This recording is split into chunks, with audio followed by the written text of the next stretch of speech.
नमस्कार दोस्तों, आप सभी का स्वागत है अपने यूट्यूब चैनल मारवाड़ी पढ़ाई पर। और मैं उम्मीद करता हूँ आप सारे बढ़िया होंगे, मस्त तरीके से पढ़ाई कर रहे होंगे। तो हमने क्या करा था कि हिंदी सीटी के लिए अपन ने हिंदी पढ़नी स्टार्ट करी थी। तो हिंदी में अपन ने सबसे पहले संज्ञा पढ़ ली थी। फिर उसके बाद संज्ञा के अपन ने एमसीक्यू देख लिए थे। जो पिछले 5 सालों में जो क्वेश्चन संज्ञा के पूछे जा रहे हैं अपन ने वो देख लिए थे। इसके बाद अपन ने सर्वनाम टॉपिक पूरा पढ़ लिया था एक ही क्लास में। इसके अब अपन देखेंगे एमसीक्यू। जो क्वेश्चन पीछे पिछले एग्जामों में पूछे गए हैं वो क्वेश्चन अपन ने उठाए हैं। तो सबसे पहले अपन ले लेते हैं पहला क्वेश्चन। संज्ञा के स्थान पर प्रयुक्त होने वाले शब्दों को क्या कहते हैं? संज्ञा के स्थान पर प्रयुक्त होने वाले शब्द क्या कहलाते हैं? ये सीटी में आया था। तो इसका आंसर होगा सर्वनाम। विशेषण होता है संज्ञा व सर्वनाम की विशेषता बताने वाले शब्दों को कहा जाता है विशेषण। क्रिया होता है किसी कार्य का करना या होना पाया जाता है, उसे क्रिया कहते हैं। और सर्वनाम होते हैं वो होते हैं संज्ञा के स्थान पर प्रयुक्त होने वाले शब्दों को सर्वनाम कहा जाता है। ये देख लिया अपन ने। निम्न में से कौन सा शब्द सर्वनाम नहीं है? निम्न में से कौन सा शब्द है जो कि सर्वनाम नहीं है? उस, मैं, तुम, सड़क। तो इसका आंसर हो जाएगा अपना डी ऑप्शन। इसका आंसर हो जाएगा अपना डी ऑप्शन। तो संख्या के स्थान पर प्रयुक्त होने वाले शब्द क्या कहलाते हैं? वो कहलाते हैं सर्वनाम। निम्न में से कौन सा शब्द सर्वनाम नहीं है? निम्न में से कौन सा शब्द सर्वनाम नहीं है? तो वो है अपना सड़क। कौन सा शब्द सर्वनाम नहीं है? सड़क नहीं है। ये घोड़ा अच्छा है। ये घोड़ा अच्छा है इस वाक्य में ये क्या है? देखो इसमें सड़क कैसे हुआ? सड़क है वो है संज्ञा। सड़क है संज्ञा। अब देखो सर्वनाम क्या होता है? संज्ञा के स्थान पर प्रयुक्त होने वाले शब्द। तुम, मैं, उच्च, ये सारे के सारे क्या है? सर्वनाम है। ये घोड़ा अच्छा है इस वाक्य में ये क्या है? तो ये क्या है? सर्वनाम है। ये सर्वनाम है। मतलब जो कि संज्ञा के स्थान पर प्रयुक्त होते हैं, संज्ञा के स्थान पर प्रयुक्त होते हैं, तो ये हो गया। ये निश्चित, अगर इसका भी पूछे ये घोड़ा अच्छा है तो ये है निश्चित वाचक सर्वनाम। इसके बाद अपना अपना सामान उठाओ और चलते बनो वाक्य में सर्वनाम है। तो इसमें आंसर हो जाएगा अपना अपना। अपना अपना ये हो गया सर्वनाम। ये हो गया सर्वनाम। सामान उठाओ ये सामान है जो कि हो जाएगा संज्ञा हो जाएगा। उठाओ और चलते बनो तो ये सारी क्या है? चलते बनो, ये तो क्रिया हो गई।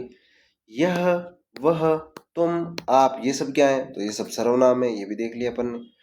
मोहन प्रकाश जी हिंदी पढ़ाते हैं इस वाक्य में रिक्त स्थान पूर्ति अन्य पुरुषवाचक सर्वनाम से करो। देखो पुरुषवाचक सर्वनाम होता है। सर्वनाम कुल कितने भेद होते हैं? सर्वनाम के 6 भेद होते हैं।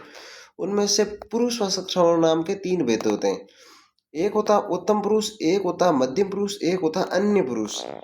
अन्य पुरुषवाचक सर्वनाम में क्या होता है? किसी अन्य तीसरे व्यक्ति की बात की जाती है। और उत्तम पुरुष में जो बोलता है, जो वक्ता होता है, उसकी बात की जाती है। और मध्यम पुरुष सर्वनाम में जो सुनता है, जो दो लोग बात कर रहे हैं तो एक बोलेगा एक सुनेगा। बोलने वाला हो जाएगा उत्तम पुरुष में और सुनने वाला हो जाएगा मध्यम पुरुष में। और अगर किसी तीसरे की बात कर रहे हैं वो अन्य पुरुषवाचक सर्वनाम। तो मोहन प्रकाश जी हिंदी पढ़ाते हैं इस वाक्य में रिक्त स्थान पूर्ति अन्य पुरुषवाचक सर्वनाम से करो। मुझे ये हो जाएगा उत्तम पुरुष। तुम्हें ये हो जाएगा मध्यम पुरुष। उन्हें उन्हें हो जाएगा, ये हो जाएगा अपना अन्य पुरुषवाचक सर्वनाम। देखो मुझे मुझे यानी मेरी बात हो रही है, तो मैं बोल रहा हूँ तो मेरी बात हो रही है, तो मैं उत्तम पुरुष में आ गया। तुम्हें, मैं अब आप सुन रहे हो, आप सुन रहे हो तो आप किस में चले जाओगे? मध्यम पुरुषवाचक सर्वनाम में। तुम्हें, तो उन्हें, ये अपन किसी तीसरे की बात कर रहे हैं। अपन ये तीसरे की बात करें, अगर हमें देखा जाए तो ये आ जाएगा उत्तम पुरुष में। हमें, हम सब आ गए। सर्वनाम का प्रकार नहीं है। सर्वनाम का कौन सा प्रकार नहीं है? निजवाचक सर्वनाम सर्वनाम का प्रकार है। प्रश्नवाचक सर्वनाम सर्वनाम का प्रकार है। पुरुषवाचक सर्वनाम अपन ने देख लिया, ये सर्वनाम का प्रकार है। लेकिन गुणवाचक सर्वनाम, गुणवाचक सर्वनाम नहीं होता है, गुणवाचक विशेषण होता है। ठीक है। सर्वनाम के भेद होते हैं कौन कौन से? पुरुषवाचक सर्वनाम हो गया, इसके 3 भेद हो गए, उत्तम पुरुष, मध्यम पुरुष और अन्य पुरुष वाचक सर्वनाम। निश्चयवाचक सर्वनाम, अनिश्चयवाचक सर्वनाम, संबंधवाचक सर्वनाम, प्रश्नवाचक सर्वनाम, निजवाचक सर्वनाम। पुरुषवाचक सर्वनाम के कितने भेद होते हैं? तो ये अपन ने देख लिया। पुरुषवाचक सर्वनाम के कितने भेद होते हैं? पुरुषवाचक सर्वनाम के भेद होते हैं 3। कौन कौन से? उत्तम पुरुष, मध्यम पुरुष, अन्य पुरुष। निम्नलिखित में से कौन सा भेद पुरुषवाचक सर्वनाम का नहीं है? तो संबंध पुरुषवाचक सर्वनाम है, ये इसका भेद नहीं है। अपन ने बाकी के देख लिए थे, उत्तम पुरुष, मध्यम पुरुष, अन्य पुरुष, ये सारे के सारे किसके भेद है? पुरुषवाचक सर्वनाम के भेद है। निम्नलिखित में से किस विकल्प में सभी सर्वनाम पुरुषवाचक सर्वनाम है? इनमें से किस विकल्प में, अब देखो ये क्वेश्चन सीटी में पूछा गया था, तो इसको अपन क्या पुरुषवाचक सर्वनाम अपन को आना चाहिए, उसमें होता क्या है, तो इसमें अपन कह सकते हैं मतलब सारे सर्वनाम आने चाहिए। तो देखो हम, तुम, यह, वे, मैं, ये दे रखा है। देखो अब अपन पकड़ेंगे कहाँ से, यहाँ से पकड़ते हैं। देखो क्या, जैसे कि ये दे दिया है कोई, कोई यानी कि अनिश्चित, किसी अन्य अनिश्चित वाक्य व्यक्ति की बात हो रही तो कोई चला गया अनिश्चित में। किसी, तो ये भी उसी में चला जाएगा। कुछ, ये तीनों शब्द है वो है अनिश्चित सर्वनाम, अनिश्चित सर्वनाम, तो ये तीनों ही कट गए। तो पीछे क्या बचा, हम, तुम, यह, वे, मैं, तो इसका आंसर हो जाएगा, वो हो जाएगा अपना ऑप्शन नंबर ए हो जाएगा राइट आंसर। हम, तुम, हम में आ गए उत्तम पुरुष तुम यानी कि मध्यम पुरुष, यह अन्य पुरुष, वे, मैं आ गया उत्तम पुरुष में, वे आ गया अन्य पुरुष सर्वनाम में। इसके बाद अपन देख लेते हैं उत्तम पुरुष बहुवचन संबंधकारक है। उत्तम पुरुष वाचक सर्वनाम होना चाहिए और बहुवचन में होना चाहिए। बहुवचन यानी कि थोड़ा मतलब एक वचन और बहुवचन, एक वचन में एक व्यक्ति का जिक्र होता है, लेकिन बहुवचन में क्या होता है कि दो या दो से अधिक व्यक्तियों का जिक्र होता है, तो अपन बहुवचन। उत्तम पुरुष बहुवचन संबंध कारक है, तो इसमें क्या हो जाएगा, पहले तो उत्तम पुरुष तुम्हारा, ये तो उत्तम पुरुष है नहीं ना, ये तो सीधा सीधा हो गया तुम्हारा यानी कि मध्यम पुरुष, उसका अन्य पुरुषवाचक सर्वनाम, मेरा ये हो गया उत्तम पुरुष और हमारा ये हो गया उत्तम पुरुष। मेरा और हमारा दोनों क्या हो गए उत्तम पुरुष, लेकिन इसने का बहुवचन, तो मेरा, मेरा का मेरे अकेले की बात हो रही है, तो वो तो बहुवचन में तो जाएगा नहीं ना। फिर शब्द है हमारा, हमारा यानी कि बहुवचन, दो या दो से अधिक लोगों की बात हो रही है। हमारा, हमारा कम से कम अपन दो तो होंगे ही होंगे ना, तो इस तरीके से आपको ये चीजें समझनी है। क्वेश्चन नंबर 13 मध्यम पुरुष और सर्वनाम का प्रयोग किस वाक्य में किया जाता है? मध्यम पुरुष सर्वनाम का प्रयोग किस वाक्य में किया जाता है? किस वाक्य में किया गया है? किस वाक्य में किया गया? आप बीमार हो गए थे। आपका आता है यानी कि आप किस में आता है? आप आता मध्यम पुरुषवाचक सर्वनाम में, आप आता मध्यम पुरुषवाचक सर्वनाम में, तो इसका अपना आंसर तो हो जाएगा option number A. Option number A क्या हो जाएगा, राइट आंसर हो जाएगा। वह चली गई, अब देखो वह चली गई, तो वह चली गई यानी कि किसकी बात हो रही है? अन्य पुरुषवाचक सर्वनाम में, अन्य पुरुषवाचक सर्वनाम में बात हो रही, वह चली गई। मैं अपने आप चली जाऊंगी, मैं अपने आप, ये भी मैं आ गया, मैं पहले आया, जब मेरी बात हो रही है तो मैं चली गई उत्तम पुरुष में। हम नहीं जाएंगे, हम नहीं जाएंगे, ये भी उत्तम पुरुष में हो गया। आप, ये हो गया मध्यम पुरुषवाचक सर्वनाम। अब देखते हैं क्वेश्चन नंबर 14। क्वेश्चन, तुम सर्वनाम का प्रयोग किस क्रम में नहीं होगा?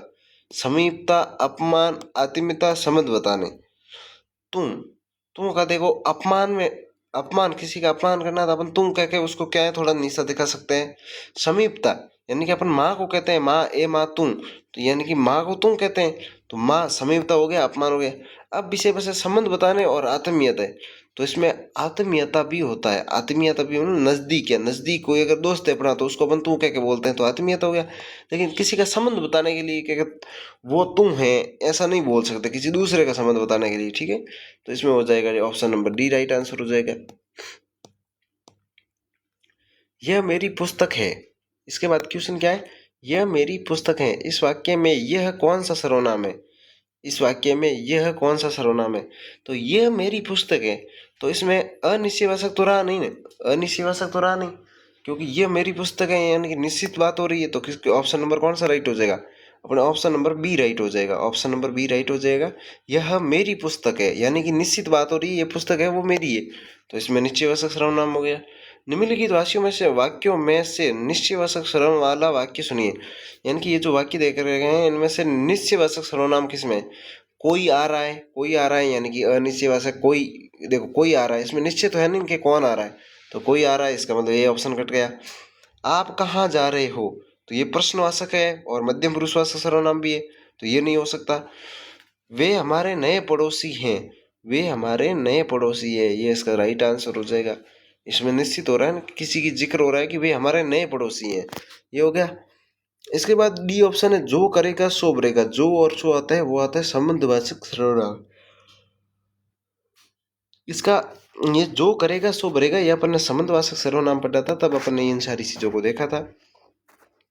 इसके बाद में क्वेश्चन नंबर 17, वह दूर जो मकान दिखाई दे रहा है वह मेरा है। वह जो दूर मकान दिखाई दे रहा है, वह दूर जो मकान दिखाई दे रहा है, ये सीटी में पूछा गया था। वह दूर जो मकान दिखाई दे रहा है, यानी कि किसी मकान की तरफ इशारा किया जा रहा है और कहा जा रहा है कि वह मकान मेरा है। तो इसमें कौन सा सर्वनाम हो जाएगा? तो इसमें सर्वनाम हो जाएगा निश्चित सर्वनाम। निश्चित बात हो रही है, तो ये हो गया अपना निश्चितवाचक सर्वनाम।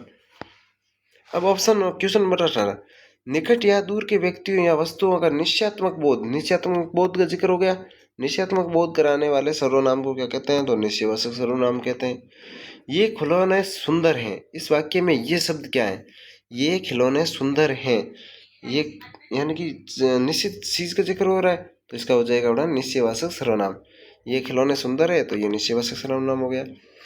दूध में कुछ गिर गया है। इस वाक्य में कुछ क्या है? दूध में कुछ गिर गया है, इस वाक्य में कुछ क्या है? तो ये अनिश्चित का जिक्र हो रहा है। क्या गिरा ये अपन को पता थोड़ी ना है। दूध में कुछ गिर गया, कुछ, कोई, ये शब्द आ जाए तो वो चले जाएंगे अनिश्चयवाचक सर्वनाम। दरवाजे पर कोई खड़ा है, मैंने कहा था आपको अनिश्चयवाचक सर्वनाम पढ़े, तब मैंने आपको 3 शब्द याद करवाए थे, कोई, कुछ। तो इन शब्दों को याद कर लोगे तो ये सारी चीजें अपने आप क्लियर हो जाएगी। तो ये किस में चला जाएगा? अनिश्चयवाचक सर्वनाम में चला जाएगा। किस वाक्य में अनिश्चयवाचक सर्वनाम का प्रयोग हुआ है? हम खुद ही चले जाएंगे, ये है नहीं। वह मेरा भाई है, ये निश्चितवाचक हो गया। शायद कोई मिलने आया है, शायद कोई मिलने आया, कोई आ गया, तो ये हो गया अनिश्चयवाचक सर्वनाम। तुम क्या लाए हो? तुम क्या लाए हो, ये तो क्या है? प्रश्नवाचक सर्वनाम हो गया। तो इसका आंसर हो जाएगा अपना ऑप्शन नंबर सी। बाजार से कुछ ले आना, बाजार से कुछ ले आना, कुछ आ गया, तो ये हो जाएगा अनिश्चयवाचक सर्वनाम। किसी अनिश्चित व्यक्ति के लिए किस सर्वनाम का प्रयोग किया जा रहा है? किया जाता है कि क्या क्या, तो प्रश्न पूछा जा रहा है। जो, वह, ये सारे तो होंगे नहीं, तो वह हो जाएगा, इसका आंसर हो जाएगा कोई। वहाँ कौन खड़ा है, इस वाक्य में कौन कौन सा सर्वनाम है? इसका पूछ रहा है ये कौन सा सर्वनाम है, तो ये है क्वेश्चन मार्क आ गया, पीछे क्वेश्चन मार्क आ गया, और वहाँ कौन खड़ा है, यानी कि ये प्रश्न पूछा जा रहा है और इसका आंसर दिया जाएगा। प्रश्न जब पूछा जाएगा तो क्वेश्चन मार्क देख के ही सीधा नहीं करना है। क्वेश्चन मार्क है, फिर इसका अपन जब आंसर दे सकते हैं, इसका क्या अपन आंसर दे सकते हैं। तो ये हो गया, तो इसमें हो जाएगा प्रश्नवाचक सर्वनाम। तुम थैले पर क्या लाए हो? तुम थैले में क्या लाए हो? क्वेश्चन पूछा जा रहा है, जब अपन आंसर देंगे तो हमने थैले में के किताबें लेके आए, तो क्या आ गया, तो ये हो जाएगा प्रश्नवाचक सर्वनाम। निम्नलिखित में से प्रश्नवाचक सर्वनाम का उदाहरण कौन सा है? निम्नलिखित में से प्रश्नवाचक सर्वनाम का उदाहरण कौन सा है? किसे, कोई, अपना, वह। अपना हो नहीं सकता, वह हो नहीं सकता, कोई तो हो जाएगा अनिश्चितवाचक सर्वनाम। किसे, तो इसका आंसर क्या हो जाएगा? किसे। यह पुस्तक किसकी है? यह पुस्तक किसकी है, इस वाक्य में किसकी किस सर्वनाम के अंतर्गत आता है? तो किसकी, ये क्वेश्चन पूछा जा रहा है, तो इसका आंसर होगा ये पुस्तक मेरी है। तो आंसर दिया जा रहा है, तो इसका हो जाएगा प्रश्नवाचक। जिन सर्वनाम शब्दों का प्रयोग किसी वस्तु या व्यक्ति के बारे में जानने या पूछने के लिए किया जाता है, जानने या पूछने के लिए प्रश्न किया जाता है, तो वो चले जाते हैं प्रश्नवाचक सर्वनाम। हर सर्वनाम के अपने पास पास क्वेश्चन है। जो जीतेगा वह पुरस्कार पाएगा। जो जीतेगा वह पुरस्कार पाएगा, यानी कि इसमें संबंध बताया जा रहा है। ये दोनों सेंटेंस है, जो जीतेगा वह पुरस्कार पाएगा, आपस में तो संबंध तो हो ही गया ना, कि जो जीतेगा वही पुरस्कार पाएगा, तो इसमें हो जाएगा संबंधवाचक सर्वनाम। जैसी करनी, ये क्या दे रहा है? जैसी करनी वैसी भरनी, जैसी करनी वैसी भरनी किसमें चला जाएगा? संबंधवाचक सर्वनाम। जैसा काम करोगे वैसा फल भरोगे, ये हो गया। जिसकी लाठी उसकी बहन, जिसकी उसकी, ये मैंने आपको सर्वनाम जब पढ़ाया था ये सारी चीजें बताई थी, तो ये हो गया संबंधवाचक सर्वनाम। जो सर्वनाम शब्द वाक्य में दूसरे सर्वनाम शब्दों से संबंध बताते हैं, संबंध बताने वाले, यानी कि संबंधवाचक सर्वनाम हो गया। जो सोता है वह खोता है, जो सोता है वह खोता है, तो इसमें जो और वह आ गया, जो और वह आता है साथ साथ में, जो और वह आ गया, तो ये संबंध बताते हैं। जो सो रहा है वह खोता है, जो सोता है वह खोता है। मैं अपना काम स्वयं करूंगा, मैं अपना काम स्वयं करूंगा, इस वाक्य में स्वयं तो निजवाचक सर्वनाम होता है, उसकी विशेषता होती है कि वो खुद के बारे में जिक्र किया जाएगा। उसमें क्या है, सिर्फ और सिर्फ स्वयं, मतलब स्वयं, खुद, ये सारी चीजें आ जाए तो वो बोला जाएगा किसमें? निजवाचक सर्वनाम। निज, निज यानी निजी। देखो क्या आपने सुना होगा कि ये निजी संपत्ति है, निजी संपत्ति यानी कि निजी जहाँ भी दिखे तो वो चला जाएगा किसमें? निजवाचक सर्वनाम। तो स्वयं, स्वयं हो गया निज के बारे में। वह स्वत ही समझ गया, वह स्वत स्वत यानी खुद ही समझ गया, किस में चला जाएगा यार, निजवाचक सर्वनाम। इस वाक्य में स्वत, अपन को पूरा क्वेश्चन पढ़ने की भी जरूरत नहीं है, अपन सीधा सीधा क्वेश्चन देखते ही आंसर कर लेंगे। तुम अपने आप घर चले जाओ, तुम अपने आप घर चले जाओ। अपने आप यानी कि इसमें क्या पूछा है, अपने आप, ये अपने आप पूछा तो ये चलो हो गया, इसमें क्या निजवाचक सर्वनाम हो गया। वक्ता या लेखक स्वयं अपने लिए जिन सर्वनामों का प्रयोग करते हैं वो चले जाते हैं निजवाचक सर्वनाम है, तो इसका निजवाचक हो गया। गांधी जी अपना काम खुद करते हैं, इस वाक्य में खुद, इस वाक्य में खुद क्या है, खुद आ गया तो निजवाचक सर्वनाम। अब ये क्वेश्चन अपन ने कर लिए, थोड़ी सी क्या है कि मुंह में थोड़े से छाले हो रखे हैं, तो इसकी वजह से थोड़ा बोलने में दिक्कत आ रही है, तो अपन ने जल्दी जल्दी से सारे क्वेश्चन कर लिए। अगर आपको क्वेश्चन क्लास पसंद आई है तो अपने दोस्तों के साथ शेयर जरूर करना। और अपने यूट्यूब चैनल पर सीईटी की पूरी निःशुल्क तैयारी कराई जा रही है, जिसमें राजस्थान जीके पढ़ाया जा रहा है, इंग्लिश भी पढ़ाई जा रही है, हिंदी भी पढ़ाई जा रही है, और मेन सबसे इम्पोर्टेंट चीज़ है वो है मैथमेटिक्स, गणित है, वो सारी की सारी मारवाड़ी भाषा में पढ़ाई जा रही है। गणित क्या है, सारी की सारी मारवाड़ी भाषा में पढ़ाई जा रही है, और इस तरीके की पढ़ाई जा रही है कि उसमें 15 में से 13 से 14 क्वेश्चन अपनी क्लासों से आएंगे, ये देख लेना आप। तो कमेंट में बताएं क्या आपने चैनल को सब्सक्राइब कर रखा है, क्या आपको सारी चीज़ें जो पढ़ाई जा रही है समझ में आ रही है। आप सभी इतनी देर मेरे साथ जुड़े रहे, आप सभी का दिल से शुक्रिया। जय हिंद, जय भारत।